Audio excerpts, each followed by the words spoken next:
Hi everyone, it's me, and today let's watch this video together. Let's start. Hi, welcome to the kitchen. We're surrounded by root vegetables and a lot of potato chips. Oh my gosh. It is time, my friends. The bowl that is extra large is coming your way. Wait, what? Oh, the big one. Yeah. It's the one where they toss and then they run across the little lines. They hurl the pigskin. Yeah. Oh, so it's the SUPER bowl. The Ultra Bowl, as it were. And then sometimes they kick the pigskin. And then you pay attention when the commercials turn on. And then they get brain injuries. It's not a great situation, but you know what it is great for? Consuming loud snack foods. That's true, because people are yelling and you can be eating a lot of potato chips, but you want to be eating the crunchiest one because, you know, you have to drown out the sounds of everything around you. Yeah. No, Stephanie. I really like it that Stephanie just lightened up the mood with the chemistry of such silly, foolish joke. Thank you, Stephanie. Thank you so much. Thank you. That's really funny. Everyone's cheering and yelling, and there's sports ball, and there's commercials, and sometimes you just want to hear your own crunch. So why not Yup, MadPat, that's weird.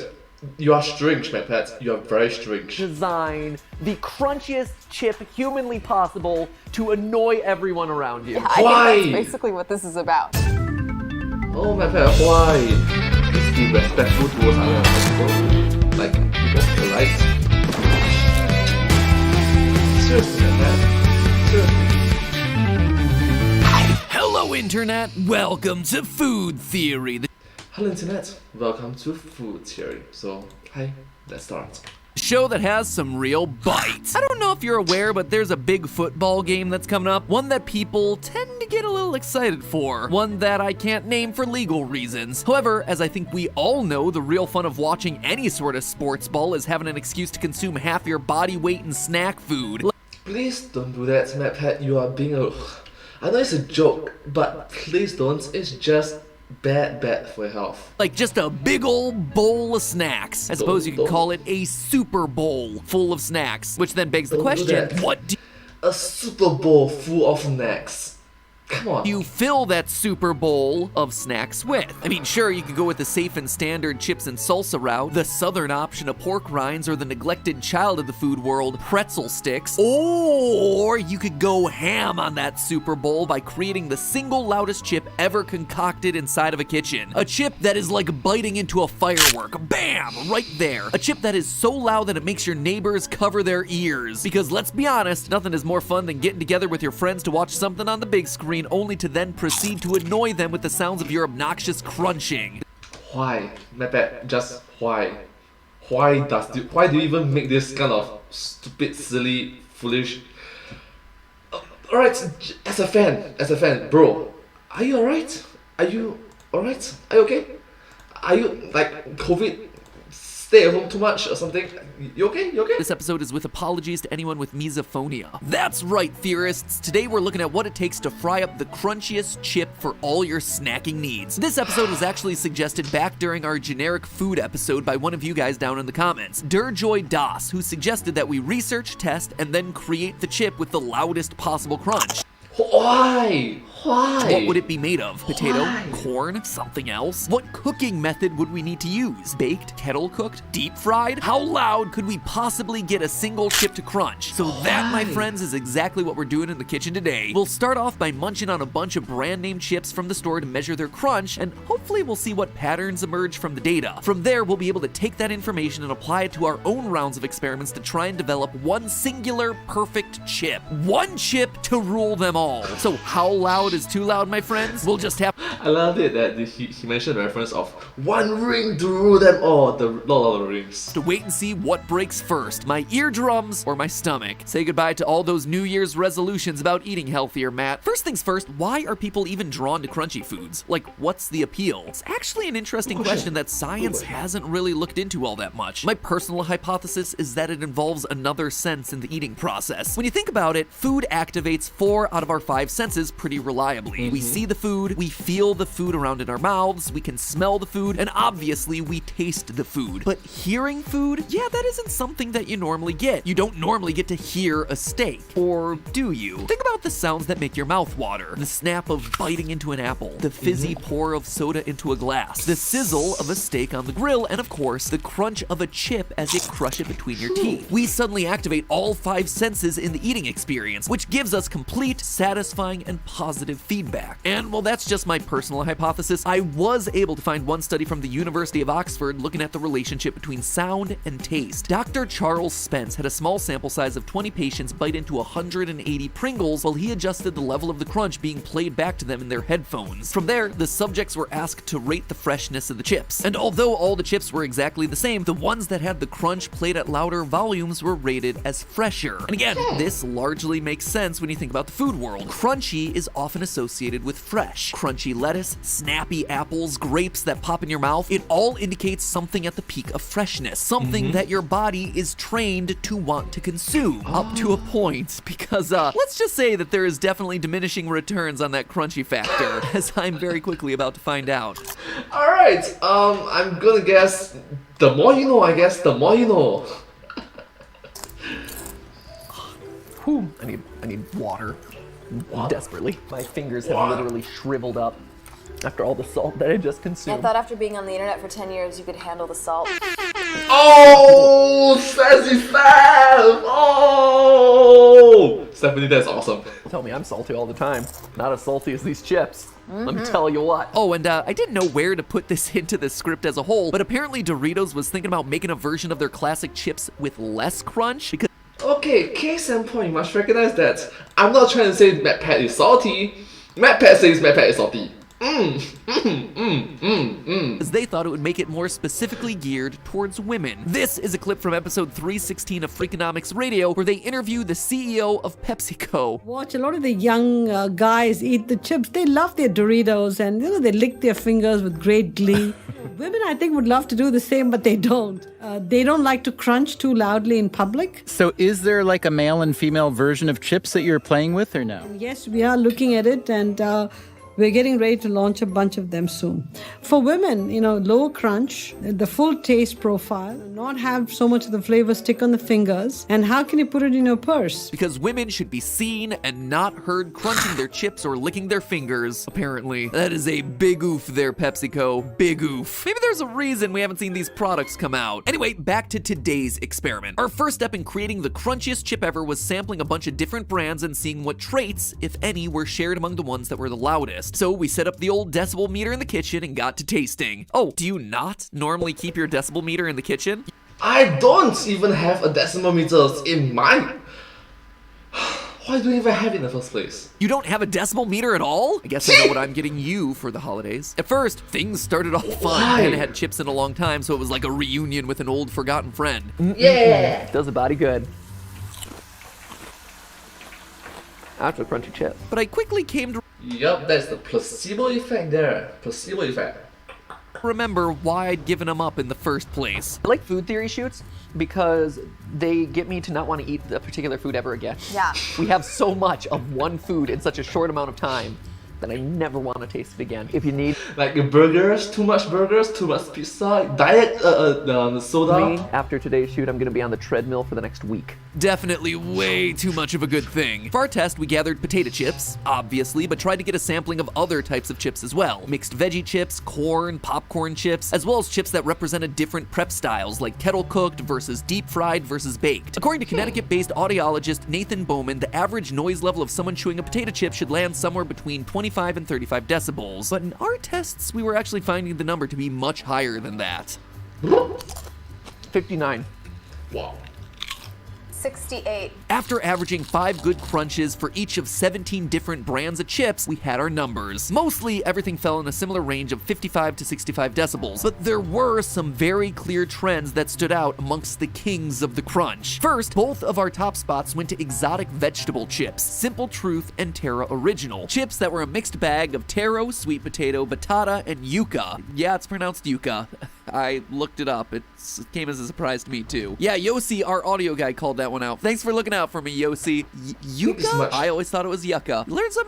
Oh, thank you so much, Luca. I'm sorry. Thank you so much. New every day. Anyway, I did a little digging afterward and found a comment thread that discusses how Terra chips are, quote, abnormally hard and crunchy, which means that we were clearly on the right track and that our experiment was lining up with other people's anecdotal evidence about things. The next 2 spots were potato chips, but specifically kettle-cooked potato chips. This meant that I needed to do some research into kettle chips, since at the time all I knew about them was that they're the type that you buy whenever you want to have cuts in the roof of your mouth. But Harold McGee, author who writes about chemistry of food science and cooking, explains that the kettle method is really just a slower way of frying these things in batches. You see, adding each new batch of potatoes to the fryer drops the temperature of the oil every time. As a result, the potatoes take slightly longer to cook, giving the remaining starch in the potatoes time to absorb moisture and dissolve before the potato finishes frying. This results in a thicker and sturdier chip. So it seemed like we had our 2 major variables that were boosting overall crunch: exotic root veggies and a kettle cooking process. It's also worth noting, of all the chips that I tested, the potato-based Pringles actually registered the least noisy crunch. Why? Well, Pringles aren't made from sliced potatoes like most other chips. Instead, they're made from dried potato flakes that are then machine molded back into that signature chip shape. As such, while they certainly taste great and are incredibly consistent in color, shape, and flavor, the fact that they've already been chopped up and reformed diminishes the overall crunch. I was also surprised to see how poorly corn tortilla chips performed on the list, riding in the low to mid end of the pack. But after doing a bit of research, I learned that the crunch of a chip is ultimately decided by the moisture content prior to frying. When something gets dropped into the boiling oil, be it a potato slice, pork skin, or a bit of tortilla, the moisture in each individual cell of the chip immediately vaporizes. This is the bubbling that you see happening whenever something gets dropped into a fryer. This is what gives you that hard outer crust that makes frying so delicious and satisfying. You are, in essence, dehydrating the chip. From there, the oil rushes in to fill the space that the water left behind. The more moisture available prior to the frying, the longer the chip can be in the fryer and the crunchier the final product will be. The problem with many tortilla chips is that they're baked prior to frying, meaning that they're starting from a point of less moisture, as opposed to something like, say, a potato slice or veggie wedge. Veggie wedgie?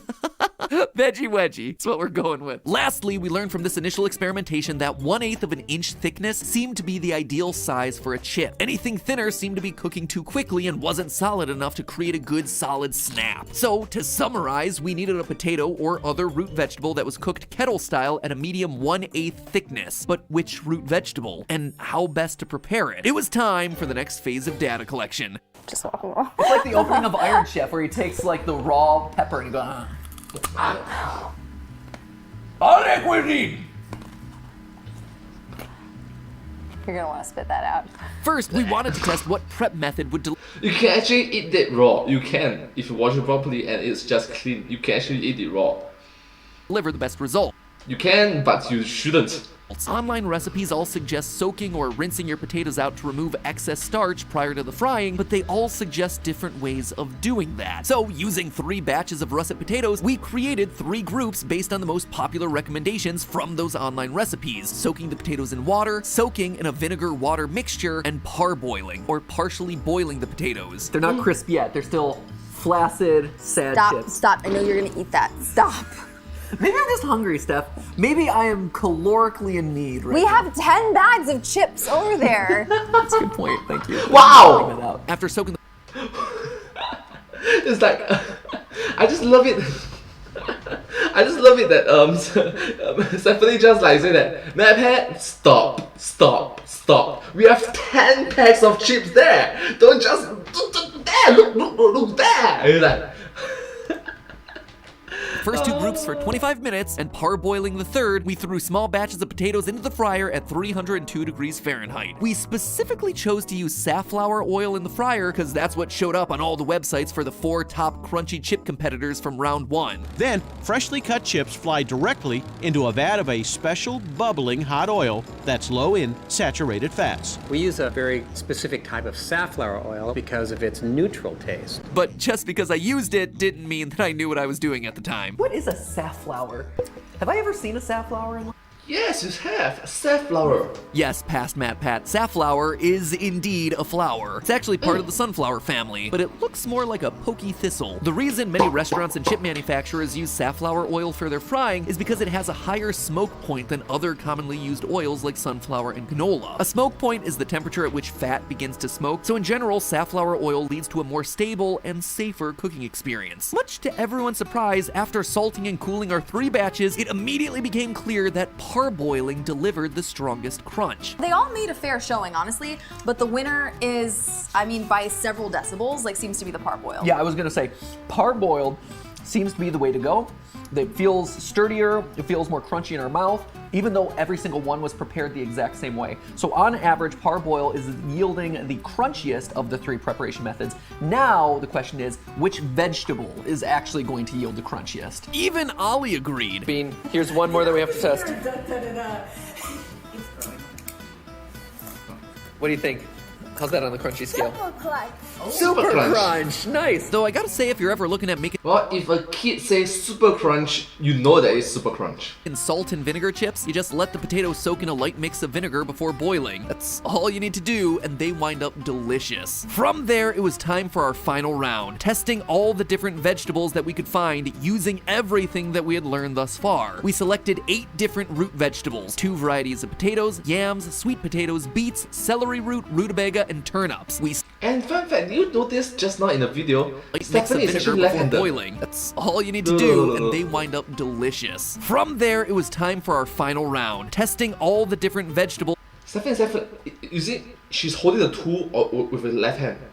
With her left that hand. we could find using everything that we had learned thus far. We selected 8 different root vegetables, 2 varieties of potatoes, yams, sweet potatoes, beets, celery root, rutabaga, and turnips. We sliced, we parboiled, we heated up the safflower oil to 300 degrees, and then we threw them all into the fryer batch by batch, kettle style. Once they were out, Stephanie struggled to get into position to try and get footage off the decibel meter. Oh, I did a Chloe Ting workout yesterday. Oh. With all grace and speed. I'm really sore, sorry. I didn't realize how serious getting up on the counter was gonna be today. Man. Oh my god. You could have attached a separate camera, I guess. YouTube is a young man's game. And from there, it was time for the final crunch test. We're gonna take 3 samples from each type of chip. We're gonna act. So what we're gonna do is we're gonna take 3 It's a fit inside the sink. samples from each of our different chip types. From there, Stephanie's gonna be recording the maximum decibels that the meter hears. We'll take the average, and from there, we'll determine what is the ultimate crunchy chip. Ready? Ready. Ready? Rudder. I just love it that just now Stephanie used the tripod and then like, nah, I'm going to use the handphone. Alright. Wait, all right, let's do this. Let's start with the basic guys. We have our golden and our russet. So let's start with some golden potato. Handphone. first and foremost. The maximum we're getting is like 63. There, I will say they feel kind of soggy. That's golden potato, roughly 63. Next, russet potato. That was 64. Nice. So potatoes, yeah, an okay showing, not great. I think now let's move on to, what do we got? Okay, sweet potato. These guys look promising. Ooh, look at how beautiful these are. Whoa. It's Wow. wild when you look through. 59. Wow. Yam. I am what I am, and From this angle, that's all that I am. 58. I was gonna say that one. This one feels soft. All right, what do we got up next? Rutabaga. Rutabaga. Oh, her leg is off the sink right now. Here we go. Oh, 64.5. That was I a good think one. that was. That was a good one. Turn up. 57.8. Next. We're down to our final 2 competitors, celery and beet. By the way, it's celery root, not like the green stuff you get at the store. 62.4. I actually like beet chips, and so I'm kind of rooting for these guys. Not gonna lie, the star of the show right now is Stephanie because just so funny, just so creative that she can like, let's put my leg into the sink. You know what, just change angle, use tripod, now use the handphone. It's like, oh, that's very creative, 57.2. And the final verdict? Yeah, we made some delicious chips. That being said, this is a beautiful chip. And they're very tasty. I love these chips, actually. They're delicious. Except for maybe the celery root. Oh, it's got a little celeriac flavor on the back end there. It's a little bit like an oily salad. It's weird. Yeah. Yeah. Hey, you know how you like lose calories when you chew celery? This is not that. But were our decibel readings able to top? But case in point, maybe the taste isn't suited for you. Results may vary. Different individuals, different taste buds. Maybe people may like it. You don't know. The crunch factor of the store-bought brands? No, we were right in the pocket alongside everybody else's decibel readings, but our crunch optimizations weren't quite enough to topple the leader of the Terra chips. Don't get me wrong, our concoctions tasted great and had a solid crunch, but was it the eardrum-splitting supersonic crunch that I was hoping for? No, not quite. I wanted stuff that could be heard across the street, not just down the hall. So the question of who is our winner so far? Yeah. Why? It's a pretty dead even heat, honestly, which makes sense because we prepared them all very similarly. Yeah. But actually, I think the original golden potato is a strong contender, and maybe a little on the yam side.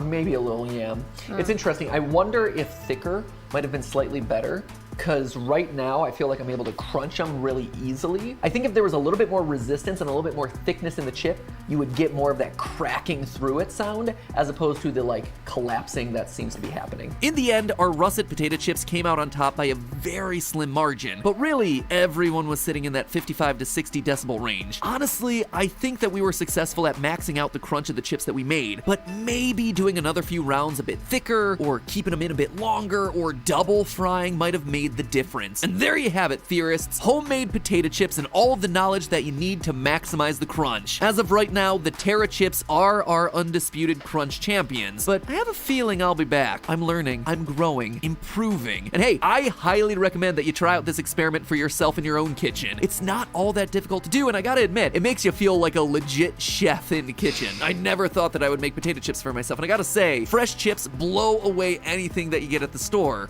I'm just glad that MadPat recognized that he made a lot of mistakes and he's at fault. I'm just glad that MadPat recognized that he can improve. A lot of room for improvements, can develop, can grow, and thank you so much, MadPat.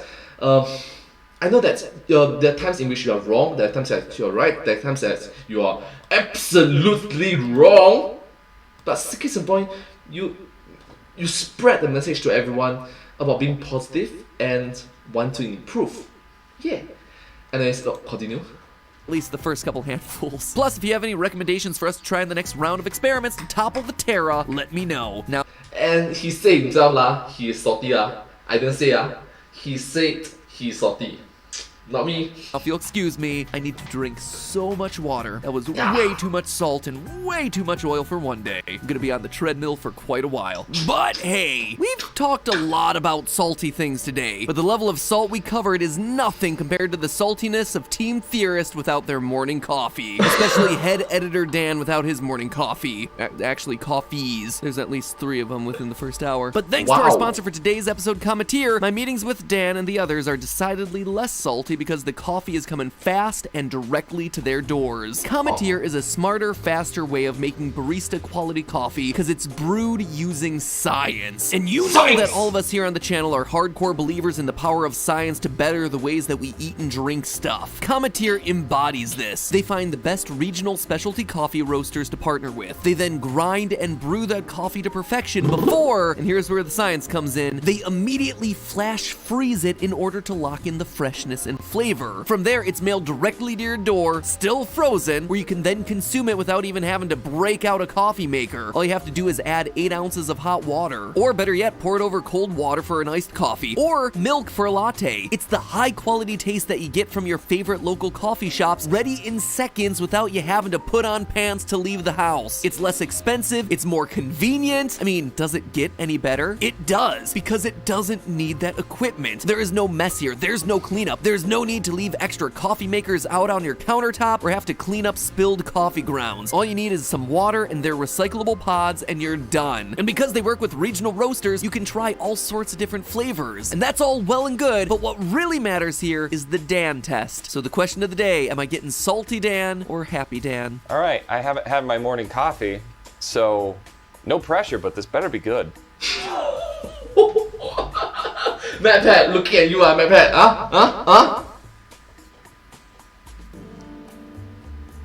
That's good. That's actually... I'm very surprised, because I'm a coffee snob, and I grind my beans every morning and make sure that everything is done right. I even have like the special pour over glass thing. Future Dan, put it up. Yeah, that. And I gotta say, this is really good. Jason, I'm just gonna take this glass and I'm just good, great, cool, good. This is good. This is good. I'm taking it. Looks like I'm the only salty one today, and that's because I consumed half my body weight in potato chips. Not only that, though. Not only that. For a limited time, Commenteer is offering you theorists $20 off your first purchase, plus free shipping when you click the link in the top line of the description. That amounts to 10 free cups of coffee and over 30% off. So help support this channel by checking out Commenteer. Infuse yourself with an instant dose of mess-free caffeine delivered straight to your door. I guarantee the people around you will be happy that you did. I, for one, am definitely glad that Dan and Commenteer have been a match made in heaven. And as always, my friends, remember, it's all just a theory. A food theory. Bon appetit. Well, anyways, thank you all so much for watching this video. I really like it to see all this kind of funny interactions that Stephanie and Matt Pat have. Like, they cover up their other's weakness. Wait, it's not more weakness, it's more towards weirdness and strangeness with silly jokes, and the chemistry is just well to watch. It's just so wholesome, so family friendly, and so cheerful and joyful. Yeah. Anyways, thank you all so much for watching this video. I hope you find this video very interesting to watch. If you do like this video, please remember to like, share, and subscribe to my channel, and comment down below if you have any share of us down below. Don't forget to follow my channel, and I hope to see you all in my next video. But hey, that's just a theory, a food theory. Bon appetit.